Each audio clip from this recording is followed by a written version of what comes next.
We all feel uncertain about our knowledge or our capabilities from time to time. Here's a strategy so that you don't let that self-doubt slow you down.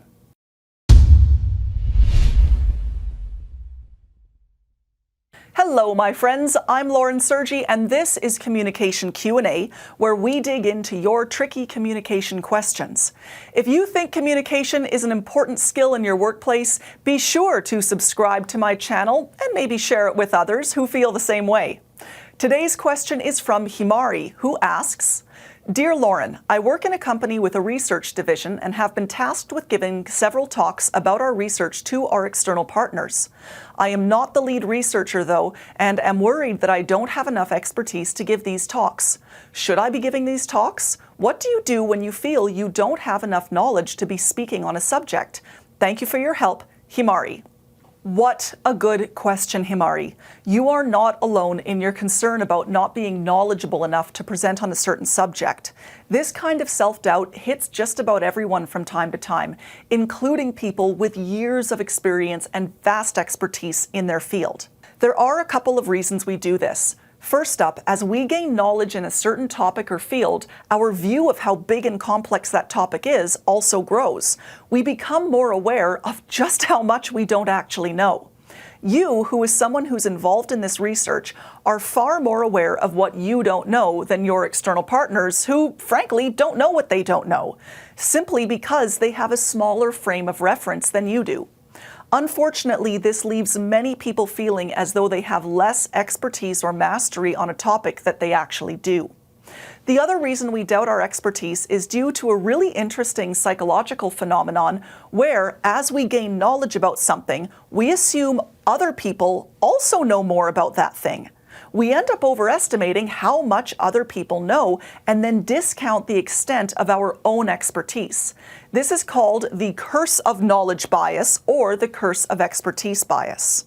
I have 3 strategies for getting around these problems. The first strategy is to spend some time objectively confirming your expertise. You need to start recognizing your own qualifications, ideally from something of a third-party view. Take out some paper and jot down any sort of education or experience you have, any activity you do, or credential you've earned that gives you credibility in your field.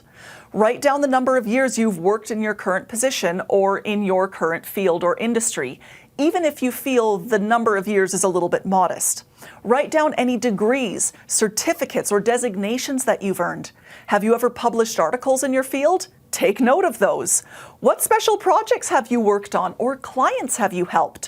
What other presentations have you delivered? What teams have you led or have you been part of? Write it all down. I recommend carrying this list around with you so that you can jot down these confirmations of expertise whenever one just pops into your head, be it at work, when you're walking around, in conversation, wherever. As your list grows, look at it every now and then and try to view it through the lens of an outsider. If you can put yourself in someone else's shoes, someone who doesn't work in your research lab or in your industry, you'll be able to see that you are amply qualified to give this talk. But don't stop at just looking at the list. I want you to reinforce this expertise by saying out loud things like, yes, I can speak to this. I can answer this question because I took all those classes on it. Or I can answer that question because I've been doing this thing for X number of years. Or I've helped 10 other people with this same issue, so I can certainly help this person now, and so on. You must do this out loud.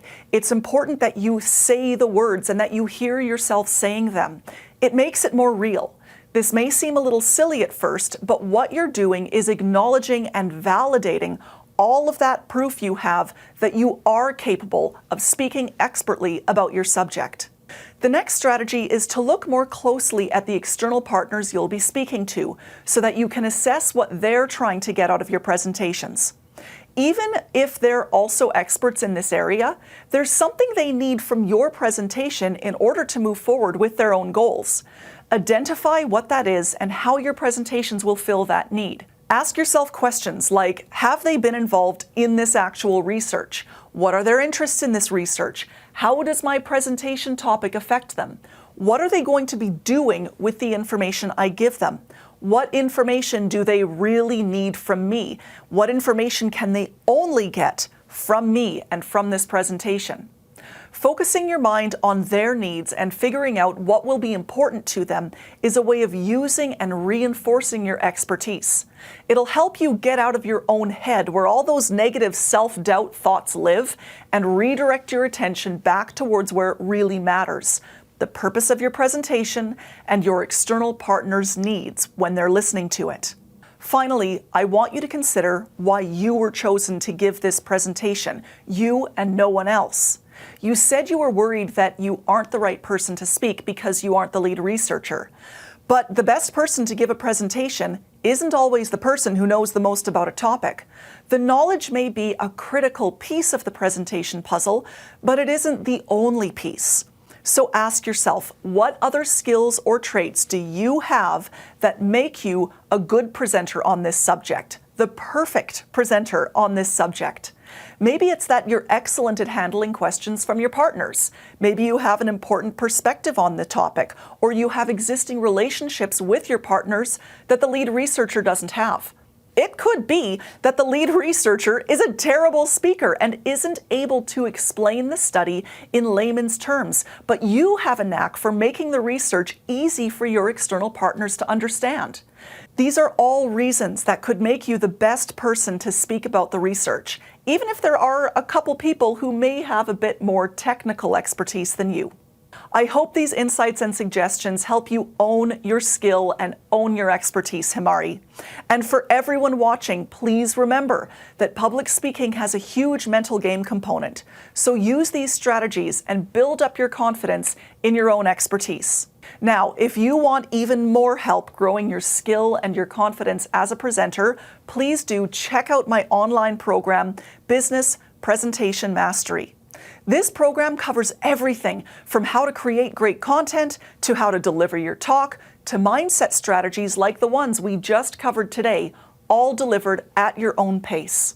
Head on over to laurensergi.com/BPM to learn more about this program. I've put a link down in the description below. If you've enjoyed this video, please hit that like button, subscribe to my channel, and I look forward to seeing you again on the next Communication Q&A.